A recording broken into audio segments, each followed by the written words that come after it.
Hi guys! Good evening to everyone. Now is January 22, 2026, Thursday. As you can see guys, andito ako ngayon sa koi fish pond ko. Ito po ang mga pets ko guys, mga koi fishes. By the way guys, arigato gozaimasu to all fish keepers. Good evening and happy fish keeping. Arigato gozaimasu. I'm just joking guys. I'm just only kidding.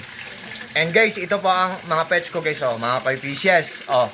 And ito po, honestly, ang koi fish pond ko, maliit lang. Simple, small, butterball yan. Oh, maliit lang, di ba? And by the way guys, hello pala sa mga fish keepers dyan. Good evening and happy fish keeping.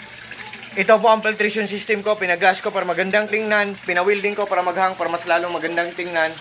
At guys, sa video kong to, i-flex ko ang nagwa-waterfall sa koi fish pond ko. Yan ang tinatawag na submersible pump. Oh, ang brand yan ay Aquaspeed. Ito siya guys, oh. Aquaspeed submersible pump yan. Aquaspeed submersible pump. Oh. Ang lakas-lakas niya guys, oh. Sa sobrang lakas niya, ang ingay-ingay niya. What you see is what you get. What you hear is what you get. Sa sobrang lakas niya, ang ingay-ingay niya. Para siyang nature na waterfall sa bukid na bagbagsak ng tubig. Ang sarap-sarap pakinggan sa mga tenga natin.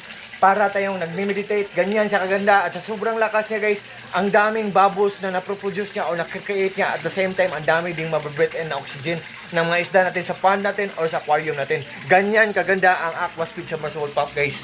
To all fish keepers guys, ayaw maniwala kayo sa product na nire-recommend ko sa link ko kasi meron kaming solar power system setup.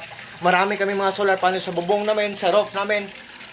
May generator kami, portable solar generator, dalawa, malaki at maliit, at may monitoring. Nalalaman namin o namomonitor namin ang isang gadget kung matipid lang kumain ng kuryente o kung good ang kanyang quality.